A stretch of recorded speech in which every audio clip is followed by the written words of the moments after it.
Welcome to the Mom and podcast. We're your hosts, Suzanne Kearns and Missy Stevens. We want to help you through everything that happens in the ellipses, from your professional life to your emotional health. You're a mom and so much more. Let's figure out what comes next together. Welcome to the Mom and podcast. I'm Missy Stevens, mom and writer, foster care advocate, and today, snow/ice day cruise director at my house. Good luck with that. And I'm Suzanne Kearns, mom and writer, LGBTQ and sex ed advocate. And today, really curious if my son got on the 2-hour delay bus. We'll find out later. So today we are so thrilled to have Shellie Hayes McMahon and Crystal Mason with us to talk about voters' rights. I have known Shellie for years, and I was trying to think where the first place where we ever met was, but I can't even pinpoint it because she's everywhere. She's everywhere. She's like Roy Kent. She's here. She's there. She's every fucking where. She's in campaign events, Capitol rallies. I have to show, my daughter did the illustrations for this great book, this I Am an Activist coloring book. And amazing. She drew the back of, I believe this is the back of your head, isn't it, Shellie? Yes. So our whole family has a special connection to Shellie, and just love her. She's a fierce advocate for women from all walks of life stepping into roles of power. She is currently the deputy director of Planned Parenthood Texas Votes and was the director of operations at Annie's List, is a co-president for the Political Action of Black Austin Democrats, senior advisor and treasurer for the Williamson County Democratic Party, and a Williamson County precinct chair. I mean, you talk about voter rights, getting in right? Involved. Yeah. Yes. And she also sits on the board of Big Brothers Big Sisters Central Texas and the Barbara Jordan Leadership Institute. She is a 2020 Leadership Austin graduate, 2021 NLC mentor, and an ordained minister. I did not know that. That is so cool. To talk about that later. That's awesome. She is a frequent political contributor for Pink Granite and The Rabble. Before joining Planned Parenthood Texas Votes, Shellie spent 30 years in management as well as running for office in 2018. Her belief is that the most vulnerable in our society must be protected, and the best way to do that is by electing more pro-choice, progressive women to office. Here. Yes. And Crystal Mason is the founder of Crystal Mason The Fight Foundation. The foundation is dedicated to fighting against voter suppression. She has a personal story of trials, tribulation, and triumph, and through that story, she has become the face of voter suppression. In 2016, Crystal did what any noble American would do and cast her vote at the ballot box, hoping to be the change that she wants to see. Instead, she was given a 5-year prison sentence after casting a provisional ballot that was ultimately rejected in the 2016 election. Crystal is adored by her family, friends, and colleagues. She is a mother, grandmother, and successful business owner. If asked who she is, Crystal will tell you, I am a rehabilitated felon that believes in second chances. So do we. So do we. Oh, we're so honored to have both of you here. Thank you so much for joining us today. Yes. So we often talk about how stay-at-home moms have the power to really change the world if they claim their power and take advantage of, I don't even want to say flexible schedules. We know moms are busy, but they're relatively flexible schedules to be a megaphone for the voices of those who are either limited by the constraints of working hours, societal pressures, or their own personal safety. And our hope is that listeners will be moved by Crystal's story and really see voting rights through a new lens and take that next right step to vote, to share information, stop disinformation, and to become more politically active. So Yes. Shellie, can you tell us, we talked about your incredible bio, but can you tell us a little bit more about yourself, including how you met Crystal and what drew you to her story? Well, to go along with the theme of the podcast, I am a mom, multiple other things. I've got 2 amazing teenage Black men that I am raising along with my husband. I became politically active, I think, with a lot of women in my demographic, which is, middle-aged suburban mom around Hillary Clinton and just the possibility of having a woman president, and then of course we ended up with Obama and everything was fine. But it was, I think that was the first time I really worked on a campaign and went out and did all of the things. And it just kind of never stopped after that. But Crystal, my sis here, Crystal, I remembered seeing it was a social media post talking about her story. And I'm 99% sure I reached out to you via Instagram to see because I had this idea. We were doing endorsements with Black Austin Democrats, and I was going to have an entire room of Central Texas legislators held captive. And my thought was, you know what? If anybody's going to be able to help her, it's going to be them. And if I can get her in front of them, and they can't go Mhm. anywhere, it's going to be perfect. Yes. So Crystal joined us, the board of Black Austin Democrats, and our Central Texas delegation, plus Kurt Watson, and she told them her story. Her lawyer also joined us, so we kept within all of the legal boundaries for her case.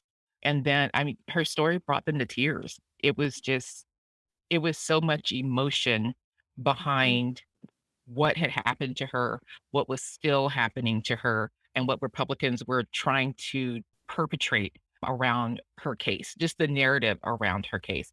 So she and I feel spiritually connected to Crystal because she is everything that the fight embodies when we talk about voting rights and we talk about voter suppression. I love her dearly. I have to love her from afar because she lives up north and I'm down here, but she is in my thoughts and prayers every day.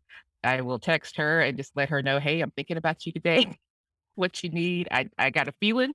But yeah, she is just you know what? I'll let her tell her story and we'll just switch it on over to her. Wonderful. Well, that was the perfect lead in to Crystal telling her story. And we know that you cannot tell us a lot of details of your case, but maybe you can tell us a little bit more just about who you are outside of that case, what you're doing for voters' rights, your relationship with Shellie, your relationship with your family and friends, whatever you're comfortable telling us about. Thank you. Appreciate it. Well, my name is Crystal Mason. And just to give you an intro of the beginning, I had a white collar offense and I went to the feds at that time. When I got out, I kept telling my kids that, hey, when I got out, hey, even though you hit that bump in the road, you can still get back on track. So I got out, I was in school, full-time student, working a full-time job, just getting everything back on track. And got insurance for the kids again, just things that they had missed while I was gone, Yeah. Yeah. important things. And my mom, her household, well, this is my household, but she was running the household while I was gone. So she's real big with keeping these voter registration cards together. Anybody that's 18 years old, she has these voter registration cards for them already, and it's time to go to the poll. Love it. So mom, remember, I'm working a full-time job, just got out, just going to school, strengthening my family ties with the kids, activities, school, and everything else. So mom was like, hey, you got to go vote, Crystal. I was like, okay, mom, yeah, I got you. I'm gonna do this. And she was just like, it was the last day. I was getting ready to go to work, getting up early in the morning. And she got up and she's like, hey, you noticed the last day to vote. I said, mom, I'm going. So at that time I knew I wasn't going to school because if I go to school, I'll miss it. So I got off work. When I got off work, went to the polling place. And to the same polling place I went to in 2012. I've been living in my house since 2008. So I go to the local church and I go and I say, I'm here to vote. And they looked for my name. They didn't see my name. So the first thing in my mind, I thought, well, I gave mom power of attorney of the kids, power of attorney of the house and everything. So maybe I'm not on the polling thing. So I have a hyphenated name. They looked both ways and I was like, well, wow, So I got ready to go. It was late, dark, and it was raining. So it was time for me to go. And a 16-year-old guy told me, hey, you can fill out a provisional ballot. And I said, well, what's that? He said, if you're at the right location, it'll count. And if you're not, it won't. I'm like, that's easy. Go ahead and do this. Mhm. So a lady came, she took my ID, she left, she walked, she came back, she was set a couple tables back from the entry place. And she kept telling me, make sure everything matches your ID. And I was like, okay, that's easy. So I was just filling out the forms and I made sure everything matched. And I went to go to the booth and I asked her, I said, I wanted to do a straight ticket. And she got up, she showed me, and then she moved out the way I did. I put everything in the bag and I left. I received a call from my supervised release officer, and she said she needed me to come in. And I was like, that's, because once you're done with your Fed time, you're on something called supervised release. Mhm. And this is something that you fill out a form every month, and you really don't go meet anybody, They can call you in randomly to go do a UA, or, just to see what you're doing, ask for a paycheck stub or something. But it's like randomly, like every 6 months. Mhm. So when she called me, I'm thinking like, okay, well, maybe this is the UA. Okay. So I didn't take a lunch to get off work early to fly over there because I had to go to school. And I get over there and she said, "Hey, how you doing?" And I was like, "I'm fine." And she was like, "That's it." Like weird. So I go downstairs. When I go downstairs, a lady asked me, she said, "Are you Crystal Mason?" I said, "I am." She said, "Go ahead and put your hands behind your back. You're being arrested for illegally voting." I said, "What?" I didn't illegally vote though. I went back to thinking like I put everything right that was on my driver's license. Like I didn't illegally vote. And Mhm. she said, "Being on probation, you're ineligible to vote." And I was like, wow. But I'm thinking like this, we at the right location because my supervised release officer is upstairs. So let's go talk to her so we can figure this out. Mhm. I go to jail. When Oh I get my out of God. jail, when I get out of Mhm. jail, the feds just say, "Oh, we're just going to sit this aside." And that's what they did. Instead of stepping up and saying, "Hey, we did something very, very wrong. We don't have something in place. This is absolutely wrong." They didn't.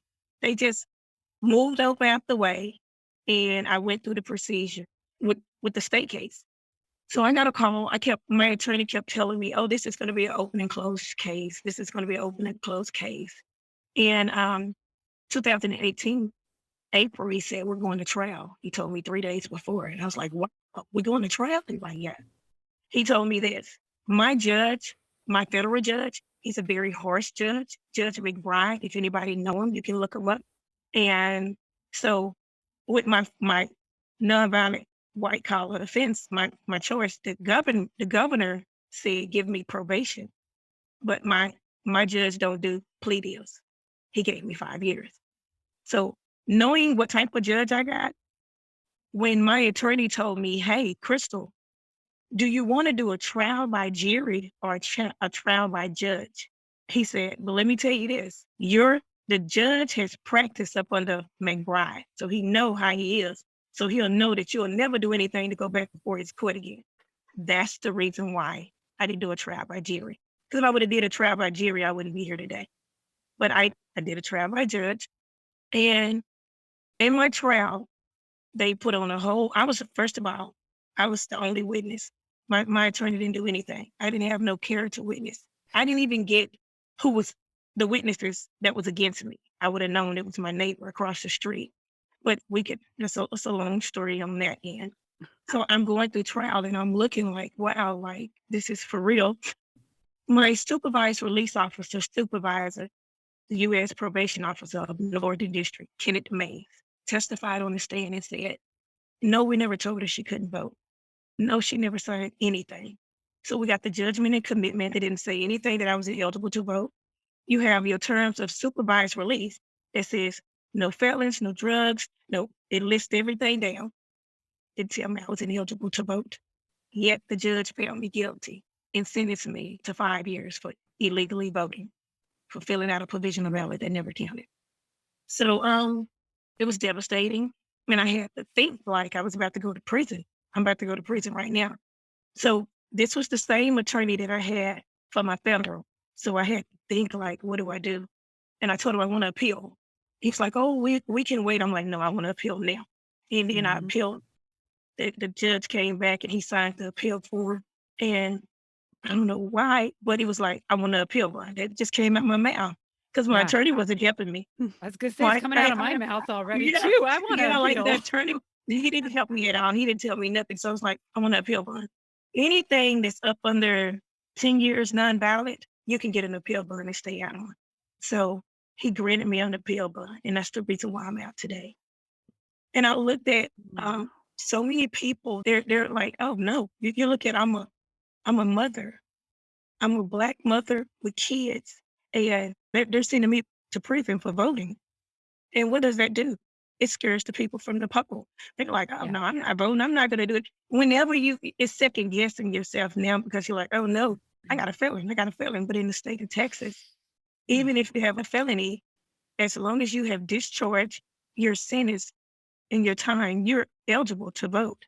But Yeah. because of the way it just happened to me, people were scared. They were scared to go to the poll. Yeah. And That was the it, very first thing that popped into my head after learning about your case. If you look at it in the context of the larger voting rights fight going on in the country, it's just sowing that confusion. It's by design. It just is so clear to me that this is by design to try to confuse people who are at risk or who are at fear. It might be because of the color of their skin, or it might be because of their immigration status.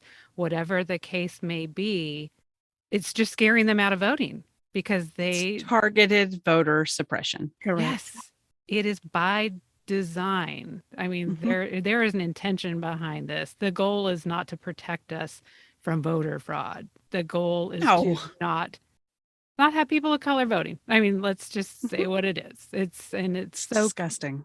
it's so clear, especially the night that I was inviting Shellie onto the show. It just happened to be the next day, I think. I was watching Rachel Maddow, and she did a special about, it was Pamela Moses. So it wasn't your story, but I mean, it might as well have been so similar. She got 6 years instead of 5, and she lives in Tennessee.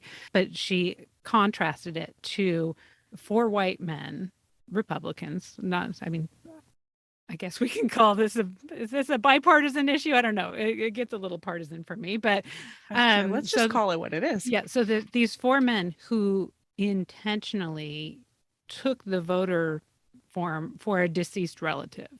So, I mean, they know that I am not my mom. I am not my dead wife. I am not my whoever. They filled that out and turned it in. I mean, to me, that's voter fraud.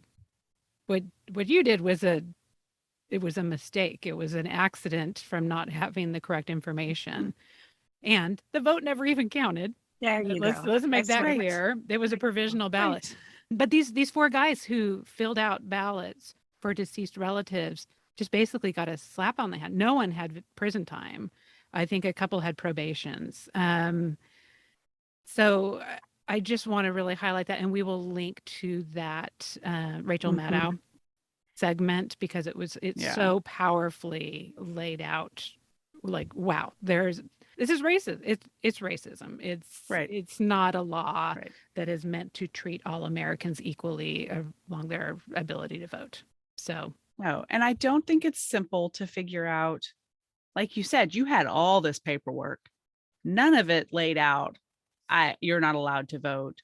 If somebody isn't, first of all, sometimes you don't even know to ask that question. I guess you don't even know to ask, can I or can I vote? But if you think to ask that question, or someone in your life says you need to find out, where do you even go find that out? How do you even figure out if you can or can't vote? It just seems way overly complicated to me. yes, I mean, yeah. Who do you call? Is there a Yeah. website, Shellie? Where do we go to find out if we're eligible to vote? Yeah, and I think that there's an important distinction between voter suppression and voter intimidation. Mm, A lot of our laws right now are not only designed to suppress, but they are also designed to intimidate, right? So in Crystal's case, and with a lot of other rehabilitated felons, once they're off paper, and that's our phrase, once they're off paper, Mhm. they can vote. But when they see things like Crystal's case and what happened in Tennessee and what happens to other accidental voters and the extremes that Republicans will go to punish them, it intimidates them from voting, yeah. right? So Right. I think there's a big there's 2 buckets there. It's, yes, we're trying to suppress the votes of people of color across the United States, but there's also this undercurrent of intimidation that happens, right? As we look at everything that's happening around the country, the narrative that comes out of that, even with the media, is designed for that underlying intimidation, right? Beneath the suppression.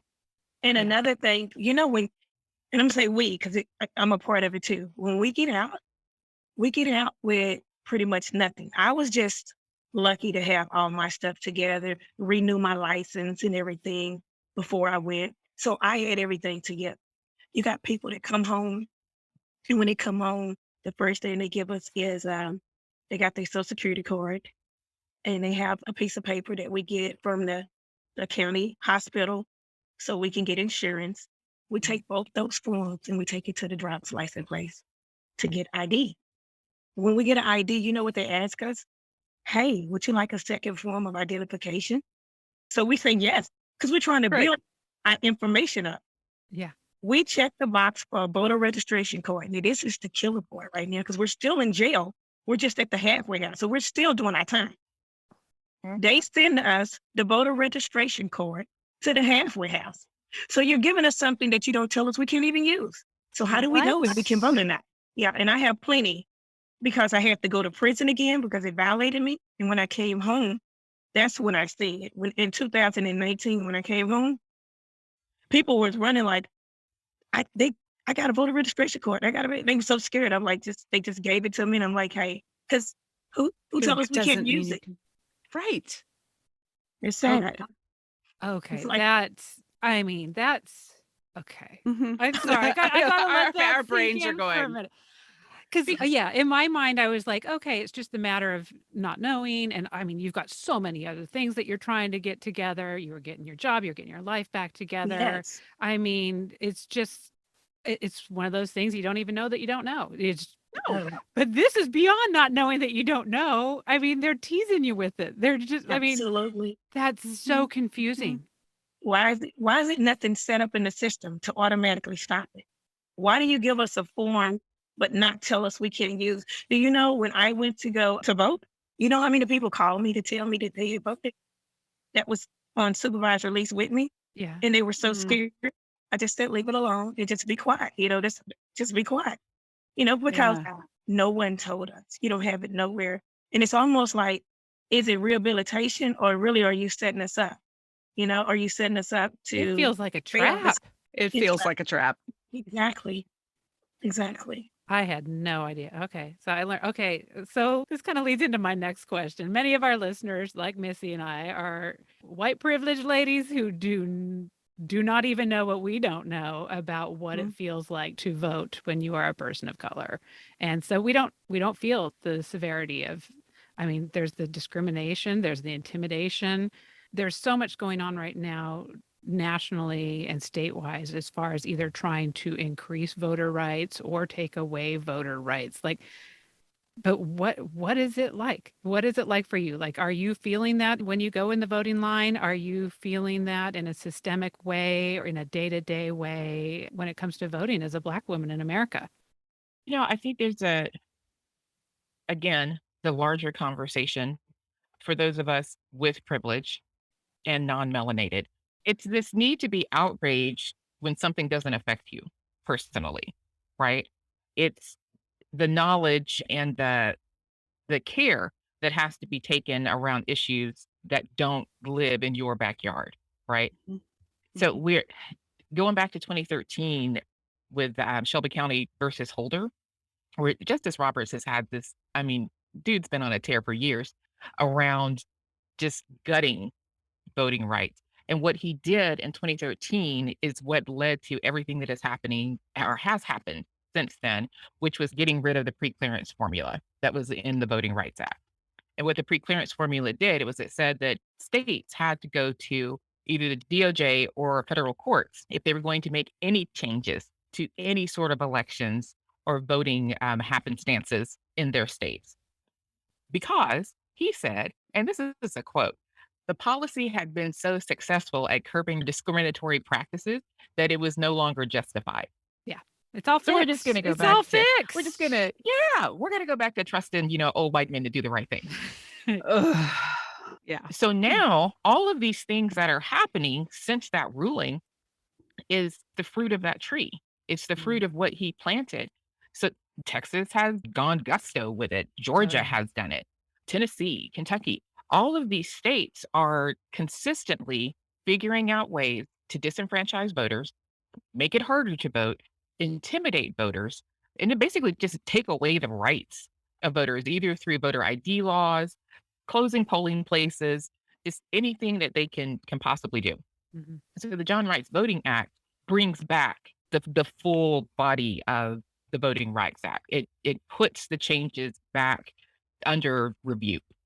which is where we need to be. We're fighting in the courts right now, and we're fighting against so many Republican appointed judges who, Mhm. again, do not care about voting rights.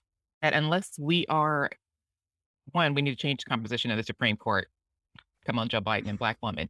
And then two, Yes. we have to vote. We have to vote in every single election. We have to all of these legislators that we have right now in the Texas House, Democrats are so outnumbered. They're just holding back the tide. They're doing everything that Mhm. they can. It's just hanging on by a string, and our voting rights are hanging on by a string, along with bodily autonomy and the rights of trans families and kids. Just all of these things. But the precipice of that what tipped it over was eliminating the protections around voting rights. It started this what's the word? How can we take Avalanche. away yes, avalanche. How can we take away another right? How can we take away another right? How can we take away another right? How can we overturn elections? How can we drive this narrative around elections aren't safe and, Democrats are stuffing ballot boxes and there's so much, what's the word? Sorry, I Bullshit. still have, well, that's also a good word. I got a little bit of COVID brain, so it takes me Oh, it sorry. takes me a second, but the conspiracy theories around just all of this nonsense, all of it started in 2013. In Eric Holder's organization, All on the Line. Genevieve, right? Genevieve works. She is the Texas person for All on the Line. So she does a lot of organizing around getting folks to go and testify at the legislature around voter suppression, training, just all of these things. But she works for Eric Holder, who Okay. was the AG for President Obama. Mhm. So there are so many organizations out there right now that are trying to do the groundwork, including Crystal's nonprofit, which I'm hoping she will talk about. And, voting as a Black person in this state, I took my son to go vote for the first time in this primary election. And the talk that we always have before we literally go anywhere, before we go to Target, before we go to HEB, just is how he has to be once we get inside of a space where we may not necessarily be welcome or we may be the only Black face. And that talk was, you have your sample ballot. I want you to make sure you keep your sample ballot very clear and very in sight of whoever is observing the election. You're going to tell them that you're asking for assistance and your assistance is me. And I'll find a little affidavit there. I'm an election judge too. It's crazy, Ah. but we'll get into that later. But, when we walked in, there's just this all eyes on you kind of thing. I'm up here in Williamson County, so everybody turns and looks. And, we're 6 feet tall. We're not small people either. They see you You're not coming. sneaking in. Yes, we are not sliding in anywhere, and he goes up to the election clerk, gives him his ID, and the guy is asking him, he asked him a couple of questions. He asked him what was his address, which is not the correct question. You're supposed to ask Really? what is you're supposed to we are supposed to ask what is your current address, right? And then the other Oh. thing yeah, it's a whole thing. Oh. It's a whole thing. So I Uh-huh. stopped and I'm like, that's not the correct question. You're supposed to ask him what is his current address. And the guy was like, well, and I'm like, no, not well. Yeah. Do it right. We will do this right. So he went through all of that. And then Mason signed his thing, and then he told him he wanted assistance, and he was calling over this other cute white kid, whatever, was calling him over, and Mason was like, "No, I want my mom to help." And this guy tried to tell him that it had to be an election worker who helped him. And I was like, "Bruh, we not doing this today." Because I one, know the rules. I know the rule, and two, I mean, it just mind blowing to Yeah. me that the liberties they think they can take with our voting rights, Yeah. right? So we go through all the things. Bob's goes and cast his ballot. The other thing that was interesting about our voting experience was the elections clerk tried to tell us that we had to use the same machine. He and I did.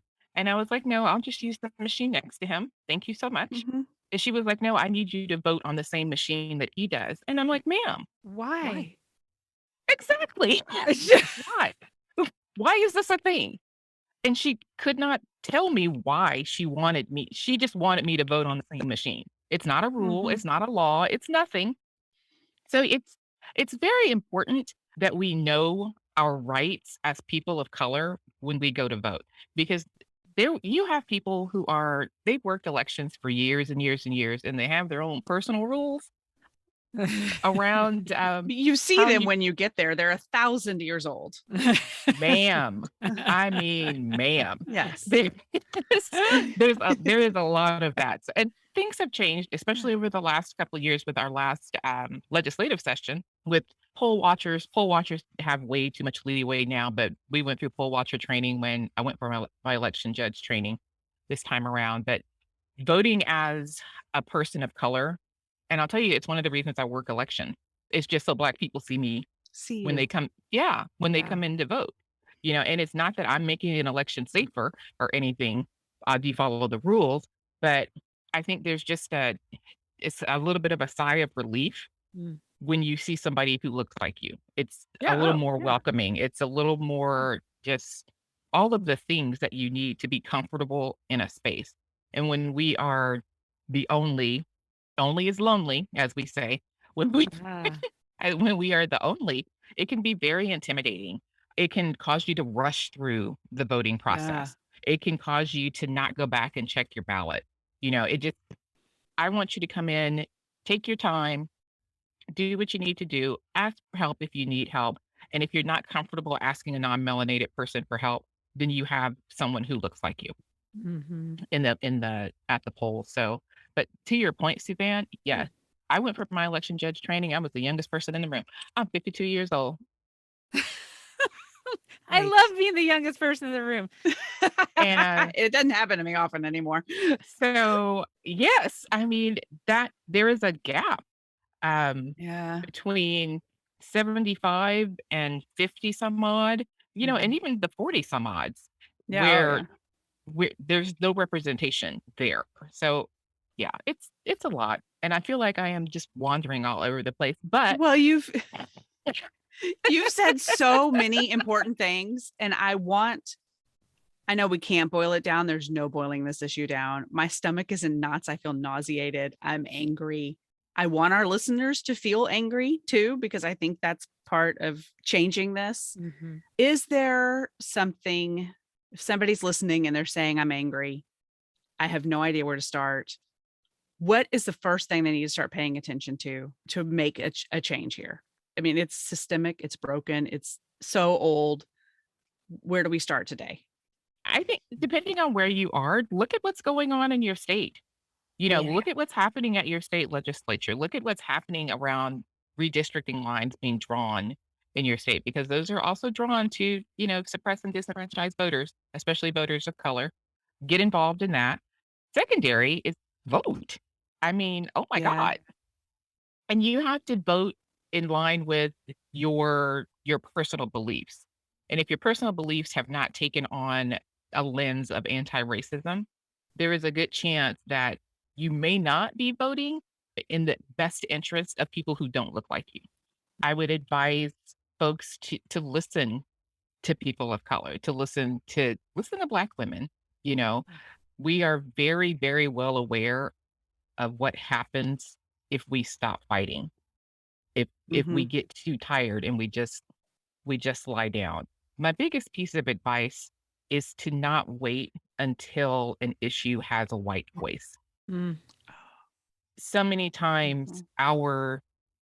we can talk about Black women have been screaming about abortion rights for years. We can talk about voter suppression, but until it comes out of a non-melanated face, it Mhm. may not be taken seriously by non-melanated people. Yep. So when Mhm. we say listen to Black women and we say listen to people of color, I'm literally saying listen to them. You don't have to wait until it comes out of a white person's mouth for it to be taken seriously. You don't have to wait for a white person to say, "Hey, we need to raise money around this issue," when a person of color has been telling you for years that this is coming.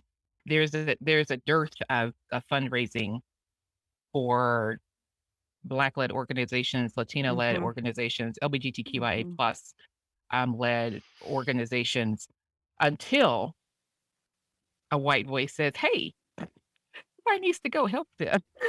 Mhm. Or Mhm. unless there is at times a white person in charge of the organization. So you will see that Right. there's a lot of there's discomfort that has to be dealt with, right? And sometimes you have to live in that discomfort and just kind of push through it.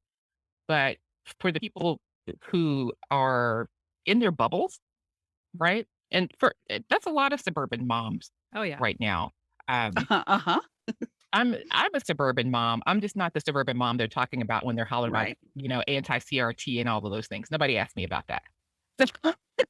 when they talk to those suburban moms, they're just talking to the white suburban moms. They're skipping over the black ones Yeah. and the Yeah. South Asian ones and the Yeah. Latinas who are all out here in Cedar Park. But it's for women who are, sort of bubble bound right now. The things that are happening are going to affect you eventually. Mhm. It might not be like a stab in the heart. It might be like a little pinprick or something along that line, but it is going to Mhm. affect you. Yeah. Mhm. It's the Get active canary in now. the coal mine. It is. Yeah. Get active now. Go Yeah. block walk for school boards. Let's Oh take a second to boy. talk about school boards. Oh Yes, my ma'am. God. School boards. More important Mhm. than the president, I think. More important than the president, I think. Ours is a flipping disaster. Ugh. Yeah, it Ours is. is great, but it is one election away from not being. And people don't know Right. that. People don't know No, they Right. that in don't. Austin. And there is a concerted effort to put anti-CRT, anti-LGBTQIA plus candidates on school boards, Mhm. right? Yeah. And Yeah. yes, yes. So I mean, there's testifying at school board meetings, but then if you got the gumption, go run for school board. I mean, it's just one of those things. If you can do it and you can get the support, go run for office. But it's so important to see what is happening at the local level. School boards, city councils, county commissioners, all of those offices have so much to do with our everyday lives. There's that saying that further down the ballot, the closer it is to your front door. Mm. Their Mhm. policies. So Mhm. city council down at the bottom of the ballot, school board down at the bottom of the ballot. All of those things are going to directly affect you and you have to be involved. Um, Right. I mean, we're banning books now. Oh Did boy. anybody see that coming? Wait a minute. Right. I You did. I did. I've been at the school board You've meetings for the been past you've been 3 there. years. Yeah. You've been at the Yeah. school board meetings. We're banning books. Greg Abbott yesterday coming for trans kids again. I mean, Mhm. it's Don't just even. Mhm. Yeah. there are so many things that are happening to marginalized communities Yeah. that we need the majority to get involved in. We need the majority to get angry about. We need the majority to pump funds into the fight against those things. So I just feel like there's a willful ignorance going on. Mm. Like there are people who do not want to learn more. And that comes from a place of fear. It comes from a place of It makes them feel misinformation. bad. It makes them feel bad. They don't want to feel bad. Yeah. And I'm not going to get on my soapbox because that's not why we're here today, but I feel encouraged by this conversation to figure out how to speak to those people in my life. Mm-hmm. Missy, you have to get on your soapbox though. This Yeah. is the thing, is it is Crystal and I are not gonna always be invited into the spaces that you are in or the Yes. spaces that Suzanne is in, you know? So That's that true. discomfort and the courage that you have to have as a white woman to call bullshit out when you see it, Mm-hmm. it's it's not like you're speaking for Black people when you're in these Right. spaces. You're Right. speaking as a white woman who knows this bullshit is wrong. Yeah. Mm-hmm. And Mhm. again, the unfortunate importance right now of things not being taken seriously unless they are coming from a white voice. Mm-hmm. You've got a white voice. Yeah. Mhm. You have to use it. And I tell white women this, I'm around white women a lot. I tell all the time is that if I'm not there, you don't have to speak for me, but you do need to talk about what's right Yeah. and what's wrong. We I call like it a that. lot being the megaphone. And this was one of the things that drove me to start my Informed Parents of Austin group. Mhm. I am not LGBTQ. My kids are not LGBTQ. But kind of like you said, I am invited into spaces where maybe a trans woman is not. Right. And I can speak up, again, not trying to put words in their mouth, but to be a megaphone and to echo what needs to be heard to keep them safe. Because yeah, we do have access to the ears, and I call, in that case, I've got straight privilege, which is people will listen to me in a different way than they would someone who they think that, they've got a, I hate to say dog in the fight. I really need to find a better saying than that. But to feel that, this isn't for me. This is just basic, decent humanity.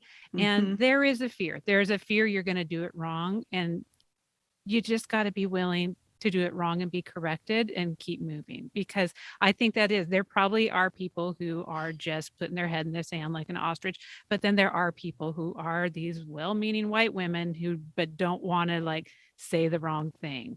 Or, I can mess up someone's pronouns like nobody's business. But you know what? I'm still trying to speak up. You're in the arena. I'm still trying to speak up for the LGBT community. And when I get something wrong, I'll be like, okay, I'll work on that for next time. Yep. And just be willing to be wrong, but to be wrong for the right thing. And to take that next step forward. And that gives the person at that wine night the permission next time that they go to a family dinner or whatever, to be able to say, hey, Suzanne said this or Missy said this. So yeah, I think it is important, and I'm going to bring it up here. Yeah. Courage can be shared. It doesn't have to live with one person. That the one time you speak out, you're handing some courage off to somebody else. So it really is. That bravery that it takes to say the right thing in the wrong space, it's underappreciated.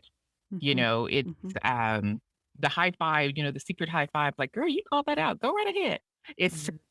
Those are big deals, because it encourages you to keep going, and it encourages the person next to you listening to you take a stand and take a risk at times to do the same thing. So don't deny the power that you have, right? And you don't have to hide the power that you have as white women and or white people. You are still empowered to speak, right? It's not that you have to think that you are speaking for another person, like Suzanne said, but you still have so much power. There's power in your voice, there's power in your story, and there's power in you standing up for the right things. It's and we just need it's a lot. We just need to have the courage to use it. We're the ones that have the least to lose, but for some reason we're the most precious about our voices and the way that we use them in the community. But oh my God, we're getting so close to the end of our time, and there's so much more to talk about here. But Crystal, I want to hear about your nonprofit and how people can support it, how people, aside from voting for candidates up and down the ballot, all the way down to the school board, who support marginalized communities, people of color. What can we do? Support you in your case, support you in so many ways. Well, with my situation, I realized that people were scared to vote. I seemed like when we went out to talk to people, they were like, oh no, I'm a felon, I can't vote. No. It automatically, my story pretty much was a Black woman with kids voted, and now she's going to prison. So people, Black and brown, was like, no, I'm not even gonna take a chance. I don't even. So I started my organization, Crystal Mason, the Fight Against Voter Suppression, in 2020.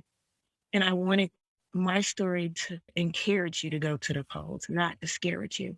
So that's the reason why I was out canvassing in the neighborhoods and talking to people and letting them know, if I don't know if you're ineligible to vote, if it's a question I don't know, I have 12 attorneys that I can reach out to get the right answer for you.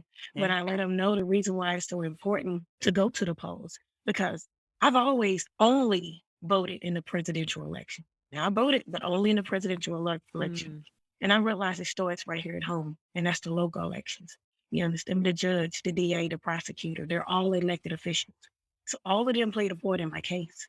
So this is the reason why I go out and I network and I tell people about my story, because we can go out there and we can make a change. And so we go out, I set up, we all registered voter. We're all jeopardizing. My kids, I got like 12 members of my family. We're registered in Tarrant County as well as Dallas County. And my kids are in Hawkins now. They go to college down there. So we're going to get that set up moving next year when we register all over again. And I set up voter registration drives everywhere. And I go out in the neighborhoods, canvassing, telling everybody, hey, I'm going to hold this event. We're going to have food and the bounce houses, things, activities for them to do. And I do this out of my pocket. So, if you want to help or support me in any kind of way or even join, my organization is crystalmasonthefight.org, or you can go to my GoFundMe page at #justice4 Crystal Mason. Wonderful. So now we usually end with our look, listen, learn segment, and it's usually kind of goofy and silly. And this subject is the opposite of goofy and silly, but that's usually a time when we direct people to something that we've been reading or watching or learning about that they can work into their lives. So I would like to keep our look, listen, learn here focused on what women, probably most of our listeners are suburban white ladies, what they can do to support voter rights. I'll start with mine. One of the things that I would like people to take a look at, and we'll put the links to it in the show notes, is that Rachel Maddow breakdown of Pamela Moses' case and how truly systematic racism is as far as the punishment for the white men who did something that was truly voter fraud versus a woman who had an accident that made a mistake based on having misinformation about whether she was eligible to vote or not. And then just last night or this week, John Oliver has a piece on critical race theory. We'll put a link to that. And I think the main thing that came out of that, there's so many people, and they even had like Tucker Carlson on Fox News when someone was like, so what is critical race theory? And he's like, oh, well, it's the idea that, white people are bad and, and one race is better than the other. And everybody's like, no, that's not what it is. So let's just clear it up here right now. What critical race theory is the idea that racism isn't just people who are racist, but the idea that the actual legal systems and policies, things that like we had talked about today, have race baked into them. So it's not just one person, it's a system. So if anybody's heard the term thrown around and didn't quite know what it was, that's what it was. And he does a really nice piece about breaking down and again, talking about the school boards. I sat through all the State Board of Education, the new health curriculum textbooks. You'd be shocked how the health textbook somehow became an anti-CRT messaging point for literally over 100 white ladies to get up and talk about. So it's coming. It's coming. They've got a lot of time to spend, and they got a lot of money to spend, and they are coming for those school board seats. So take those seriously. I don't know what they're talking about. Oh no, it started out like my fight was against, they were fighting against sex ed and LGBTQ students. Then they just take this mass of people and then they're like, now we're going to be anti-mask. Okay, what is it now? Now we're going to be burning books, and now we are anti-CRT. And they just migrate from cause to ugly cause, and their strategy will be coming to take over the school board, and that is going to hit you so directly. So be on it. Do you have any particular books or articles or things that you want to make sure that listeners take a look at? I'll start with Shellie. You're on my left. Well, it turns out I do. So while you are taking in the media, I love Rachel Maddow and I love John Oliver. There are some amazing Black commentators out there. Tiffany Cross on the Cross Connection, Joyanne Reed, Jonathan Capehart. He's a Black gay man. I love his show. It's absolutely amazing. And there's an Instagram account called Black Woman Views. She's Reese is amazing. So while you're taking in media, make sure you're also listening to voices of color around issues that affect people of color. I'm sorry, I'm choking to death today for some reason. But while you're choking, that is such a good point. Because look at me trying to be the woke white woman. like listening to the white voices channeling, like you had said before, when the heads of the organizations, the white people are more likely to listen to it. Yeah. Look at me. Scary, right? I know. Scary. Look at Scary me. because you care. Yeah. Oh my goodness. Yes. Okay, so this is my book. This is Black Food by Bryant Terry. I literally have a cookbook on my bedside table. It Love it. is not, it's a history of Black food across the diaspora. It also has Black art. There's a section on Black cooking in the queer community. I mean, it is just the most, I'll hold it up again so everybody can see it. It's called It's a Black beautiful Gorgeous Food, cover. Gorgeous. Yeah. isn't it? By Yeah, I love it. Bryant Terry. This is, it's stories, art, and recipes from across the African diaspora. And it's an amazing book. I have a cookbook on my bedside table. I don't even know how it happened, but my cousin got it for me for Christmas.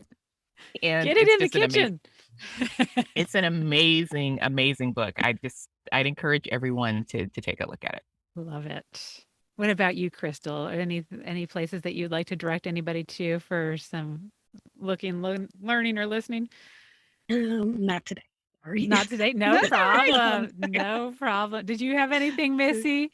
Yeah, I do. I have her name is Parker, but she goes by Queen Work on social media. It's Queen with a K, Work with an E.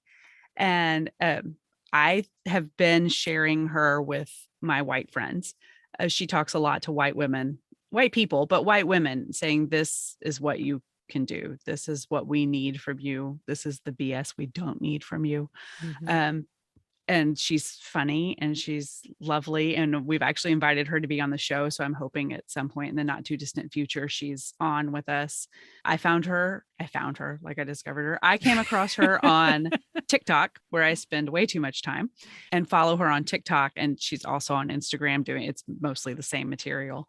So whichever social media you like to waste your time on, she's there. And it is less of a waste of time when you have someone like Queen Work in your ear teaching you so much. Mhm. So I recommend going and giving her a follow. Just did it. Good. Wonderful. You're fast. She's awesome. Oh, well, we almost got y'all out of here in time. We're so Yeah, close. 3 minutes over. But no, but this is a subject that needs way more time than the 1 hour here. So I hope people will continue to follow up. We'll put some additional links in the show notes for some other look, listen, learns, people of color speaking, listen to their voices, not just the Rachel Maddows and the John Olivers. I'm so full of shame right now, but you know what? That's what we said. Do not be full of shame. That's why I say, but you know what? You do the thing and then you learn from it and you work forward. It's just like, that's what we got to be willing to do. Put ourselves out there and do the best we can until we learn better. That's our, that's our mom motto. That's all we can do. Yep. Is there anything we did not cover that you want to make sure that we get out there? And we'll definitely be putting the links in the show notes, Crystal, so they can learn more about your nonprofit follow-up, your GoFundMe, all those good things. But is there anything else that you want to make sure listeners hear from you? No, I do appreciate your time. Thank you. Oh, well, thank you for being here. I'm going to join your nonprofit right now. Yeah. As soon as we're off of this. Yes. And how about you, Shellie? Besides just telling everybody to get out there and vote, we got our primaries going on here in Austin. We have primaries going on and they still need poll workers. So, if you have it's a paid gig. You only have to be 16 to work the polls. POLLS. And that's a different podcast. It's a whole thing, right? You only have to be 16 to work the polls in Texas. So Travis County still needs poll workers. Williamson County still needs poll workers. Even if you only have 2 to 4 hours to go and help, I would say please go take the election training and help out at the polls and vote. Of course, always vote. And vote. Wonderful. Okay, those are some things that we can do. I mean, that's easy. I mean, that's just a couple of hours. That's a couple hours. You can do it. And yeah, for sure, vote. I mean, people are literally going to jail for the ability to vote and for the privilege and honor of voting. Mm-hmm. And for those of us who take it for granted, stop. It is stop. Yeah, you need to take it seriously. So thank you. Thank you so much for your time. We're honored to hear your story and be able to share it with our audience. And we're going to continue to follow your story and let people know how it progresses. So thank you for letting us be part of it. Thank you. All Thank right. y'all. All right. Have Have a It's been wonderful delightful. rest of your snow day. Yes. Go kick those kids out. Yeah, good luck with the kiddos. All right. Thank you. Bye-bye. Bye. Thank you so much for joining us for the Mom and ... podcast.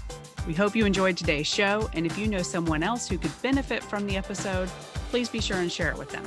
And while we're begging, please subscribe and rate us wherever it is you listen to podcasts. You can find links to all the things we discussed today in our show notes or over at our website, momandpodcast.com, with the A-N-D spelled out.